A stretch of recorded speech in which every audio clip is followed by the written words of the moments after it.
2021년 이제 새해가 시작이 됐는데요. 저희가 이 2021년 한 해를 성공적으로 잘 보내기 위해서 진지하게 우리가 새해를 시작했습니다. 송구 영신 예배를 드렸고요. 신년 감사 예배도 드렸고 또 신년 특별 새벽 기도회도 드리면서 정말 올 한 해는 성공적으로 한번 잘 보내보자 하는 마음으로 그렇게 시작을 했습니다. 이 모든 것들은 다 우리의 의지, 마음이 담겨 있다 이렇게 볼 수 있을 텐데요. 이처럼 우리 마음처럼 정말 올 한 해는 성공적이면서 의미 있는 그런 멋진 한 해가 되기를 간절히 바랍니다. 그렇게 되리라고 확신이 드는데 그런 한 해, 후회 없는 한 해 보낼 수 있기를 간절히 바랍니다. 그런데 우리가 잘 시작은 했는데요. 우리가 2021년 새해를 잘 보내기 위해서 한 가지 꼭 고려해야 하는 부분이 있습니다. 그 말씀을 좀 드리려고 합니다. 그것은 다름 아닌 끝을 생각하면서 사는 겁니다. 2021년을 잘 보내기 위해서 기억해야 될 것은 끝을 생각하면서 사는 것이죠. 모든 이야기는 다 끝이 있습니다. 그리고 그 이야기들은 다 끝을 향해서 진행되게 되어 있습니다. 그래서 이 끝이 참 중요합니다. 이야기의 끝, 그 결말이 어떻게 진행되냐에 따라서 그 전체 이야기가 결정이 된다 하는 거죠. 올 한 해 우리는 많은 이야기들을 만들어낼 겁니다. 또 만들게 되어질 겁니다. 그런데 그 이야기들이 다 끝이 있다는 사실을 기억할 필요가 있다 하는 거죠. 연말이 되면 우리가 한 해 보낸 그 이야기의 끝, 그 결말이 반드시 있게 될 겁니다. 잘 보냈나, 못 보냈나, 멋지게 보냈나, 의미 없게 보냈나 하는 결말이 올 연말이 되면 분명히 있을 거다 하는 거죠. 그렇기 때문에요, 우리가 이런 멋진 결말, 내가 올 한 해 마지막은 이렇게 좀 마무리됐으면 좋겠다라고 미리 생각하는 거죠. 그리고 그 결말을 위해서 우리의 이야기들을 만들어 가는 거죠. 그러니까 올 한 해를 잘 보내기 위해서는 그 부분, 끝을 생각하며 사는 것이 아주 중요하다는 사실도 좀 잘 기억해 두시면 좋겠습니다. 이 스티븐 코비라는 사람이 있는데요, 성공한 사람들의 7가지 법칙이라는 책을 썼습니다. 이 책이 굉장히 유명한 책인데 아마 읽어보셨거나 아니면 제목이라도 한 번쯤 들어보셨을 거라 생각합니다. 이 스티븐 코비가 성공한 사람들의 사례를 연구를 했습니다. 근데 보니까 그들이 성공하게 된 법칙이 있더라 하는 거죠. 7가지 법칙이 있더라 하는 거죠. 그 7가지 법칙 중에서 두 번째 법칙을 오늘 좀 말씀을 드리려고 하는데요. 두 번째 법칙, 성공한 사람들의 7가지 법칙 중에서 두 번째 법칙이 뭘까? 끝을 생각하며 시작하라 하는 거예요. 성공한 사람들을 조사해 보니까 그들이 성공한 법칙이 있는데 그들이 성공하게 된 계기들을 잘 들여다보니까 끝을 생각하더라 하는 거죠. 끝을 생각하면서 시작하더라 하는 거죠. 뭔가를 시작할 때에 항상 끝을 생각하더라 하는 겁니다. 물론 제가 오늘 그 내용을 다 설명을 드릴 수 없고 저는 오늘 드리고자 하는 말씀과 연결해서 이 끝을 시작하면서 생각하라고 하는 이 스티븐 코비의 그 법칙 좀 가져와서 연결시켜서 말씀을 좀 드리려고 합니다. 끝을 생각하면서 시작한다는 것, 그게 뭔가 최후 순간, 마지막 순간에 갖고 싶은, 되고 싶은 이미지를 그리려는 거예요. 목표를 잡으려는 거예요. 그리고 그 이미지와 목표를 가지고 순간순간 매사를 검토하는 거죠. 그것을 기준으로 삼고 이것이, 이 지금 내가 하려고 하는 것이 내가 마지막에 그리는 그림과 연결이 되는지를 확인해라 하는 거죠. 이렇게 최후의 순간, 마지막 끝을 마음속에서 간직하고 하루하루 보내다 보면 어떤 상황이 와도 어떤 일을 하게 돼도 뭐가 더 중요한지를 놓치지 않는다 하는 겁니다. 마지막에 내가 그리는 그 그림과 지금 일어나는 이 상황들과 비교해 봤을 때 중요한 것이 무엇인지를 정확하게 알아낼 수 있다 하는 거죠. 그래서 그걸 함으로, 그것들이 하게 됨으로 말미암아 결국에는 한 해를, 또 인생을 멋지게 만들어 갈 수 있게 되더라 하는 거죠. 여러분, 아주 중요한 내용이죠. 올 한 해를 성공하기 위해서 우리가 마지막에 어떤 모습이기를 바라는지 끝을 한번 생각해 보는 거예요. 그리고 그 끝을 얻기 위해서 내가 오늘 무엇을 해야 하는지를 결정하는 거죠. 또 내가 어디에 힘을 쏟아야 되고 뭘 버려야 되는지를 판단하면서 하루하루 살아가는 거죠. 그러면 올 한 해를 성공할 수 있다 하는 겁니다. 이 사람이 또 한 가지 예를 들면서 이 이야기를 하는데요, 많은 사람들이 성공하기를 위해서 열심을 다합니다. 이게 성공하는 사다리를 올라간다는 표현으로 예를 들었습니다. 성공의 사다리를 열심히 올라간다는 거예요. 바쁘게 열심히 올라간다는 거예요. 근데 문제는 끝에 올라가 보니까 내가 올라가야 될 사다리가 아닌 거예요. 내가 올라가야 될 그 벽에 걸쳐진 사다리가 아닌 경우를 흔하게 발견하게 된다 하는 겁니다. 열심히 했는데, 열심히 사다리를 올라갔는데, 그렇게 해서 끝까지 갔는데 보니까 내가 올라갈 성공의 사다리가 아닌 경우가 많다 하는 거죠. 제대로 가야 될 목적지와 결과와 상관없이 그냥 바쁘게만 보내는 사람들이 참 많다. 그냥 열심히만 보내는 사람들이 참 많다 하는 거죠. 그리고 마지막이 돼서야, 그 결과물을 손에 쥐고 나서야 내가 얻으려고 하는 것은 이것이 아니라는 것을 알게 되고, 이걸 얻기 위해서 버렸던 것들이 정말 나의 인생의, 내 목표의 소중한 것들이었다는 사실을 그때서야 깨닫게 된다 하는 거죠. 그래서 끝을 먼저 아는 것이 중요하다, 이 이야기를 하고 있습니다. 엉뚱한 벽에 기대어 있는 사다리라면 빨리 올라가고 열심히 올라가면 올라갈수록 잘못된 곳으로 빨리 올라가고 열심히 올라가게 되는 거예요. 그러니까 무조건 열심히 한다고 되는 게 아닙니다. 끝을 잘 알아야 됩니다. 우리가 가야 될 방향을 잘 알아야 됩니다. 우리를 진짜 행복하게 만들어줄, 성공하게 만들어줄 사다리를 정확하게 알고 사는 것이 중요하다 하는 거죠. 이 법칙은요, 올 한 해뿐만 아니라 우리의 인생을 살아가는데도 적용해 볼 수 있는 내용입니다. 우리의 인생을 정말 성공적으로 잘 살고 싶다. 그러면 이 법칙, 끝을 생각하면서 시작하는 이 법칙을 잘 지킬 필요가 있습니다. 끝없이 우리의 인생은 천년만년 그냥 살 거다, 이렇게 착각하고 살아가면 곤란해요. 왜냐하면 우리의 인생이야말로 진짜 끝이 있거든요. 그리고 그 끝에 가면 내가 잘 살았는지 못 살았는지를 확인하게 될 겁니다. 그러니까 미리 그 끝을 보는 거죠. 생각하는 거죠. 생각하면서 사는 거죠. 그러면 우리의 인생에서 꼭 생각해야 될 끝은 뭔가 하는 거죠. 먼저 생각해야 될 것이 있는데요, 그건 다름 아닌 죽음에 관한 겁니다.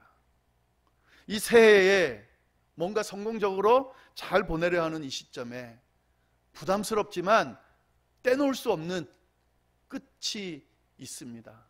그게 뭐냐면 죽음이에요. 모든 사람은 다 죽음을 맞이하게 돼 있습니다. 분명히 죽음의 순간이 오게 될 겁니다. 이 사실을 인정하고 기억하는 것이 참 중요해요. 그리고 그 죽음의 순간이 올 것이라는 것을 늘 생각하면서 하루하루 사는 것이 참 중요하다 하는 거죠. 무거운 주제지만 꼭 해야 되는 이야기이기 때문에 함께 나누고자 합니다. 죽음에 관한 이야기 조금만 더 하도록 하겠습니다. 한 가지 우리가 좀 생각해 볼 필요가 있는 게 있는데요. 이 사람들이 죽음 앞에 섰을 때, 죽음의 소식을 딱 맞닥뜨리게 됐을 때, 뭐 인생의 모든 황혼기를 다 보내고 마지막에 보낼 때랑은 좀 다를 수도 있겠습니다만은, 갑자기 죽음 앞에 서게 됐을 때 그때 보이는 반응이 5단계가 있다고 그래요. 그걸 한번 이야기해 보도록 하겠습니다. 사람이 죽음 앞에 딱 서게 됐을 때 그 사람이 보여주는 단계 5가지. 제일 먼저 보이는 단계, 죽음의 소식을 딱 접하게 됐을 때 제일 먼저 보이는 반응이 뭐냐면 부정한다는 겁니다. denial, 부인한다는 겁니다. 자신이 죽게 된다는 사실을 한 번도 생각해 본 적이 없고 또 인정할 수가 없는 거죠. 죽음은 자기와는 거리가 먼 거라고 생각하면서 살아왔는데 갑자기 내게 죽음이 올 것이라고 하니까 받아들일 수가 없는 거죠. 받아들일 수 없는 게 당연한 겁니다. 그러니까 부정하는 거죠. 이건 내 일이 아니야, 나와는 상관없는 거야, 이렇게 생각한다는 겁니다. 그러다가 그 다음 단계로 넘어가는데요, 그 다음 단계가 뭐냐면 분노한다는 거예요. anger 한다는 거죠. 분노한다. 부정하는 단계를 넘어서 분노하게 됩니다. 진짜네, 나에게 죽음이 다가오고 있네 라는 걸 느끼면 제일 처음 나타나는 반응이 분노하게 된다 하는 거죠. 자기 자신에게 화를 낸답니다. 내가 속았구나, 나도 죽는구나 하면서 분노한다는 거죠. 이렇게 살 줄 알았으면 좀 더 잘 살 걸, 왜 이렇게밖에 못 살았어 하면서 막 분노하게 된다 하는 거죠. 절대자를 향해서도 분노한다 그럽니다. 왜 내가 죽어야 되는가? 저렇게 나쁜 사람들도 잘 사는데 왜 내가 이런 일을 당해야 되는가? 라고 그렇게 절박하게 외치면서 분노하게 된다 하는 거죠. 왜 하필 지금 죽어야 되는가? 내가 해야 될 일이 많은데 왜 내게 이 죽음을 주는가? 라고 하면서 화를 내게 된다 하는 거죠. 이렇게 막 화를 내다가 결국에는 어디까지 가냐면 가족들, 의사들, 주변 사람들에게 화를 내게 된다는 거죠. 뒤집어 씌우는 거죠. 내가 감당할 수 없기 때문에 주변 사람들에게 막 뭐라 그런다 하는 거죠. 이게 2번째 단계랍니다. 그리고 3번째 단계는요, 이렇게 하다가 이제 타협을 하게 된대요. 바게닝이라고 그러는데, 자기가 죽게 된다는 소식을 들은 것에 대해서 막 분노하다가 갑자기 후회가 몰려오면서 어떻게 살 방법이 없나를 찾게 된다는 거죠. 처음엔 부정하다가 그 다음 막 분노하다가 이제 인정하면서 제일 먼저 생각하는 것이 어디 살 수 있는 방법이 없을까라고 생각을 한다는 거죠. 지나간 시간들이 막 자기가 잘못한 것도 생각이 나면서 약간 회개도 하면서 그렇게 돌아보면서 살 수 있는 방법을 절대자를 향해서 딜을 하게 된다 하는 거죠. 한 번만 살려주시면, 하루만 살려주시면, 한 달만 살려주시면, 1년만 살려주시면 이제부터는 뭔가 열심히 살겠습니다, 이전처럼 살지 않겠습니다 라고 하면서 그렇게 타협을 자꾸 하려고 한다 하는 거죠. 근데 이렇게 해도 잘 안 되잖아요. 타협한다고 될 거면 다 타협하죠. 안 되면 그 다음 단계로 넘어간답니다. 이제 절망하는 거죠. 가능성이 없다라는 것을 깨닫게 되는 거죠. 그러면 우울해진다는 거예요. 디프레션 된다는 겁니다. 이제 끝났구나, 더 이상 미래가 없구나 라고 하면서 체념하면서 우울한 감정이 강하게 밀려온다 하는 거죠. 보통 이 단계를 통해서 죽음을 인지하게 된다 하는 거예요. 그런데 좀 성숙한 사람은 이 4단계에서 한 가지 더 간답니다. 그게 뭐냐면 받아들이는 거예요. 용납하는 거예요. acceptance 한다 하는 거죠. 이 모든 사람이 이 단계로 가는 건 아닌데 조금 성숙한 사람은 이 단계로 가게 된다 하는 거죠. 내가 죽는구나라는 사실을 깨끗하게 받아들인다 하는 거죠. 내가 태어날 때가 있듯이 삶이 마감할 때가 있구나라고 생각하면서 그 시간을 정리한다 하는 거죠. 이런 단계들은 모든 사람들이 다 겪는 것은 아니랍니다. 어떤 사람은 1단계를 겪었다가 3단계로 뛰어넘었다가 4단계로 끝나기도 하고, 1단계만 하고 끝나기도 하고, 1단계 하다가 5단계로 넘어가기도 하고, 처음부터 5단계를 가지고 사는 사람도 있고, 이 단계가 딱 이렇게 1단계, 2단계 이렇게 가는 건 아니지만 결국 죽음 앞에 서면 이런 태도를 보이게 된다 하는 거죠. 그런데 여러분, 저는 이 5단계, 죽음에 직면한 이 5단계를 생각해 보면서 이런 생각들은, 이런 모습들은, 이런 반응들은 사실 죽음 앞에 섰을 때 맞닥뜨려야 되는 것이 아니라 죽음이 아직 임박하지 않았을 때 생각해 보는 것이 참 중요하겠다라는 생각을 해 봅니다. 오늘 한번 생각해 보는 거죠. 이 시간 한번 생각해 보는 거죠. 내게 죽음이 다가오면 내가 어떻게 반응하겠는가? 나는 어느 단계인가? 어느 단계에 머물 것 같은가?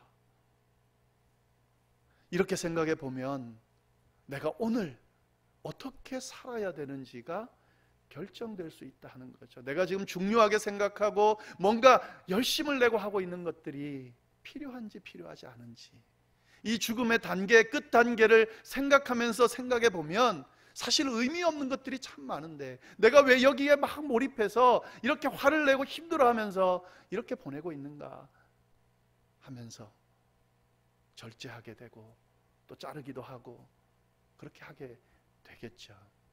여러분, 끝을 생각하면서 사는 것 정말 중요합니다. 특별히 이 죽음의 문제를 피하지 않고 생각하면서 나는 언젠가 죽을 거다 받아들이고, 그러면 내가 남은 인생을 어떻게 보내면서 그 죽음의 순간에 잘 마무리할 수 있을 것인가를 기준 삼아서 하루하루 보낸 것이 참 중요하다 하는 거죠. 그러면 하루하루를 소홀할 수가 없겠죠.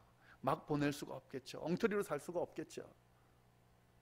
끝을 생각하면서 사는 게 참 중요하다 하는 거죠. 이렇듯 우리의 인생의 끝인 죽음을 생각하며 산다는 것은 우리의 인생을 성공적으로 사는데 참 중요한 것 같습니다. 그런데 여러분, 여기서 머물면 안 돼요. 진짜 하고 싶은 이야기는 지금부터 있습니다. 우리에게 끝이 있는데 그 끝이 죽음에만 국한되지 않는다는 사실에 주목할 필요가 있습니다. 오늘 본문 다니엘서 12장 말씀을 보면은요, 그때의 1절에 그렇게 이야기해요. 무슨 말인가 하면 그때가 있다는 거예요. 그때가 언제냐면 세상 끝날 때가 있다. 세상 끝날에 대해서 언급을 하고 있습니다. 그리고 그때 일어날 일에 대해서 명확하게 이야기하고 있습니다. 1절 말씀 제가 한번 읽어볼게요. 그때에 내 민족을 호위하는 큰 군주 미가엘이 일어날 것이요 또 환란이 있으리니 이는 개국 이래로 그때까지 없었던 환란일 것이며 그때에 내 백성 중에 책에 기록된 모든 자가 구원받을 것이다. 그때가 있다. 심판날이 있다. 세상 끝날이 있다 라고 이야기하는 거죠. 그러면서 2절에 뭐라 그러냐면 땅의 티끌 가운데 자는 자 중에서 많은 사람이 깨어나 영생을 받는 자도 있겠고 수치를 당하여 영원히 부끄러움을 당할 자도 있을 것이다. 땅 속에 티끌 가운데 잠자던 사람들이 다시 깨어날 날이 있을 것인데 그때는 영원한 생명이냐 아니면 영원한 수치냐 모욕이냐 하는 것이 가려지게 된다. 그 날이 온다 하는 거죠. 죽음 이후에 끝이 있다는 것을 이야기해 주고 있습니다. 심판의 날이 올 것이라는 사실을 이야기하고 있습니다. 영원으로 이어질 거냐 아니면 영원한 형벌로 이어질 거냐 하는 그것이 결정되는 날이 있을 거다 하는 거죠. 그래서 끝을 생각하며 산다는 것은 죽음을 생각하며 산다는 것이 아니라 그 이후까지 생각하며 사는 것을 의미합니다. 죽음이 끝이라면 그것도 참 안타까운 일이지만 이런 생각할 필요는 없겠죠. 그러나 분명히 이야기하고 있습니다. 죽음이 끝이 아니에요. 그 다음 끝이 있어요. 심판날이 있을 겁니다. 이런 사실을요, 많은 사람들이 별로 그렇게 인식하지 못하고 살아가는 것 같아요. 물론 죽음도 별로 인식하지 않고 사는데 사후 세계까지 인식한다는 것이 쉽지는 않겠죠. 죽음도 비현실적으로 느끼면서 살아가는데 그 이후 세계를 이야기하니 아예 받아들이기가 힘들겠죠. 그러나 여러분, 그렇지가 않아요. 끝이 있습니다. 죽음 이후의 세계가 있습니다. 모든 인류가 겪게 될 심판의 날이라는 그 날이 있습니다. 꼭 기억할 필요가 있겠습니다. 이 헨리 나우엔이라고 하는 사람이 쓴 책 중에 죽음, 가장 큰 선물이라고 하는 책이 있습니다. 죽음이 가장 큰 선물이라는 거예요. 그러면서 그 안에 있는 이야기, 예화가 하나 있는데 그걸 좀 소개하려고 합니다. 이 어머니 자궁 속에 이란성 쌍둥이가 이제 들어앉아 있는 거예요. 그들의 이야기를 묘사를 해놨습니다. 이란성 쌍둥이니까 남자애 하나 여자애 하나가 있겠죠. 편의상 오빠와 동생, 여동생 이렇게 표현을 했습니다. 물론 태어나 봐야 누가 오빠고 누가 동생인지 결정이 되겠지만 그냥 그 오빠가 있고 동생이 있고 이 둘이 대화했다 이렇게 표현을 해놨어요. 근데 이제 이야기를 하는데요, 이 여동생이 자꾸 이런 이야기를 하는 거예요. 오빠에게 나는 말이야 이 자궁 밖에 지금 우리가 있는 이 세상 밖에 세상이 있다고 나는 생각해. 다시 태어난다고 생각해. 나 여기가 끝이 아니라고 생각해. 이렇게 오빠한테 이야기를 했습니다. 그러니까 이 오빠가 말도 안 되는 소리 한다고 막 뭐라고 그러는 거예요. 무슨 소리 하냐고. 여기가 전부라고. 이 밖 세상은 없다고 그렇게 이야기를 한다는 겁니다. 그리고 여기가 얼마나 좋은지를 여동생에게 이야기하는 거죠.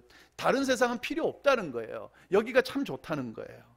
어둡긴 하지만 따뜻하고 가만히 있어도 먹여주고 살려주는 이 탯줄만 잘 붙들고 있으면은 여기는 다른 할 일이 필요 없다고 그렇게 이야기를 한다는 거죠. 그러니까 여동생이 그 이야기를 듣고 굽히질 않고 또 계속해서 이야기를 합니다. 아니야, 여기도 좋지만 이 캄캄한 곳보다 더 좋은 곳이 분명히 있을 거야. 어딘가 다른 곳이 분명히 있을 거야. 우리는 지금 움직이지 못하는데 마음껏 움직일 수 있고 환한 빛이 비치는 그런 곳이 반드시 있을 거야. 이렇게 이야기를 했습니다. 근데 이 쌍둥이 오빠가 받아들이지를 않는 거예요. 아무리 여동생이 이야기해도 받아들이지를 않는 거예요. 그래서 좀 대화가 이제 끊어졌어요. 그러다가 이 여동생이 한 가지를 더 이야기합니다. 근데 오빠는 안 믿겠지만 나 한 가지 믿어지는 게 있어. 나는 엄마가 있다고 생각해. 그렇게 이야기를 했습니다. 그랬더니 이 오빠가 이제 진짜 화가 난 거예요. 그러면서 소리를 지르면서 이렇게 이야기를 했다 그럽니다. 무슨 뚱딴지 같은 소리냐. 난 엄마를 너도 그렇고 나도 그렇고 한 번도 본 적이 없잖아. 그리고 도대체 누가 그런 생각을 너한테 자꾸 집어넣어서 자꾸 그렇게 이야기를 하게 하냐 나한테. 그게 아니다. 여기가 전부야. 그러니까 자꾸 다른 거 생각하지 마. 이곳도 참 좋은 곳이야. 나쁘지 않아. 우리한테 필요한 게 여기 다 있으니까 여기에서 그냥 만족하도록 해. 라고 이렇게 윽박을 질렀다 하는 거죠. 여러분, 모르죠. 이 세상 밖에 또 무언가가 있는지 우리 아무도 못 봤기 때문에 모릅니다마는 이 여동생처럼 이야기하는 사람들이 있습니다. 이 세상은 쌍둥이 오빠처럼 이야기해요. 이 세상이 전부라고 말합니다. 그런데 성경은 그렇지 않다고 분명히 이야기하고 있습니다. 이 세상 밖에 세상이 있다고. 그리고 그 세상 밖에 서게 될 거라고. 그리고 그 심판대 앞에 서게 되면 이제 진짜 그때 결론이 나게 될 거라고. 지금 우리가 보내고 있는 시간 너머의 시간이 있다고. 영원한 생명으로 이어지는 그런 시간이 우리에게 분명히 있다고 성경이 이야기하고 있습니다. 여러분, 끝을 생각하면서 산다는 것, 이것이 우리의 인생을 복되게 만들 수도 있고 또 복되지 않게 만들 수도 있다는 사실을 좀 잘 기억할 필요가 있습니다. 분명히 죽음의 순간이 옵니다. 죽음의 순간만 오는 것이 아니라 심판대 앞에 설 순간이 옵니다. 세상 끝날이 반드시 옵니다. 그때 영원한 생명으로 이어질 것인지 아니면 영원한 형벌로 이어질 것인지 결정나게 될 겁니다. 그래서 이 끝을 생각하면서 사는 게 참 중요하죠. 그 시간을 생각하면 오늘을 함부로 살 수가 없죠. 그 시간을 생각하면 내가 보내는 이 시간이 참 중요하다는 사실을 알게 됩니다. 심판대 앞에 서는 그날, 내가 수치와 함께 영원히 모욕을 받는 그런 평가를 받을 것인가, 아니면 영원히 하나님의 칭찬을 받으며 그와 함께 살게 되실 것인가를 생각하면서 오늘 하루하루를 보내게 되겠죠. 어떻습니까, 여러분? 여러분이 끝을 인정하고 인식하면서 하루하루 살아가고 계십니까? 그러셔야 됩니다. 죽음의 순간에 멋지게 평가받으면서 죽는 것도 참 중요하지만 그 이후의 세계까지 바라보면서 그날을 기억하면서 오늘을 살아가는 거죠. 그래야 우리가 멋지게 우리의 인생을 마감하고 영원으로 이어질 수 있습니다. 꼭 기억해야 할 내용이 있는데요, 3절 말씀이 이렇게 되어 있습니다. 지혜 있는 자는 궁창의 빛과 같이 빛날 것이요 많은 사람을 옳은 대로 돌아오게 한 자는 별과 같이 영원토록 빛나리라. 지혜 있는 자, 곧 인생의 끝을 알고 믿고 그걸 기준으로 살아간 사람을 의미합니다. 예수 믿고 구원받은 사람을 의미하는 거죠. 예수님을 열심히 잘 쫓아간 사람을 의미하는 거죠. 이들은 궁창의 빛같이 빛날 것이다 이야기했습니다. 그 중에서도 특별히 많은 사람들을 옳은 대로 돌아오게 한 사람은 별과 같이 영원토록 빛날 것이라고 성경이 이야기해 주고 있습니다. 이 끝이 우리의 삶의 기준이 되기를, 그리고 그 기준을 가지고 오늘 하루 또 주어진 한 해를 멋지게 성공적으로 잘 살아낼 수 있기를 간절히 바랍니다. 기도하겠습니다.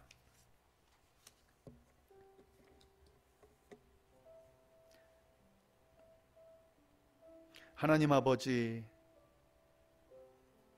우리에게 주어진 새해를 잘 보내고 싶습니다. 그래서 2021년 마지막 그 해, 그 시간에 어떠할지를 꿈꾸고 생각합니다. 하나님, 그때 후회하지 않았으면 좋겠고 의미 있게 잘 보냈다, 소중한 것 놓치지 않고 멋지게 잘 보냈다, 주님, 이렇게 평가받기 위하여 하루하루 그걸 기준으로 주어진 삶을 살아갈 수 있도록 주여 역사하여 주옵소서. 하나님 아버지, 우리의 인생을 성공적으로 잘 살고 싶습니다. 그러기 위하여 우리의 인생의 끝점, 죽음의 그 순간이 우리에게 온다는 사실을 기억하면서 그 순간에 받을 평가, 그 순간에 원하는 그 이미지 생각하면서 하나님, 오늘 하루를 잘 살아낼 수 있도록 인도하여 주옵소서. 하나님, 의미 없는 것에 시간 낭비하지 않게 하여 주시고 허탄한 것, 별로 중요하지도 않은 것에 목숨 매걸고 그렇게 애쓰지 않게 하여 주시고 정말 필요한 것들, 소중한 것들, 놓치지 말아야 되는 것들을 돌아보면서 그렇게 하루하루 살아갈 수 있게 되도록 주여 역사하여 주옵소서. 하나님 아버지, 죽음이 끝이 아니라 반드시 하나님의 심판대 앞에, 세상 끝날 앞에 서게 될 텐데 주님, 그때에 영원으로 이어지는 그 길로 갈 수 있도록, 하나님과 더불어 영원토록 살 수 있는 그 길로 갈 수 있도록 늘 하나님, 오늘의 모습을 돌아보고 그렇게 그날을 기대하며 살아가는 저희가 될 수 있도록 주여 역사하여 주옵소서. 하나님 아버지, 올 한 해도 남은 인생도 끊임없이 많은 일들이 일어나서 우리를 흔들겠지만 하나님, 어떤 상황 가운데서도 우리가 바라보는 그 끝점은 변하지 않습니다. 주님, 그 끝을 향해 어떤 상황도 이겨내면서 멋지게 걸어가는 저희 모두가 될 수 있도록 주여 역사하여 주옵소서. 함께하여 주시기를 간절히 바라고 살아계신 예수님의 이름으로 기도드립니다. 아멘.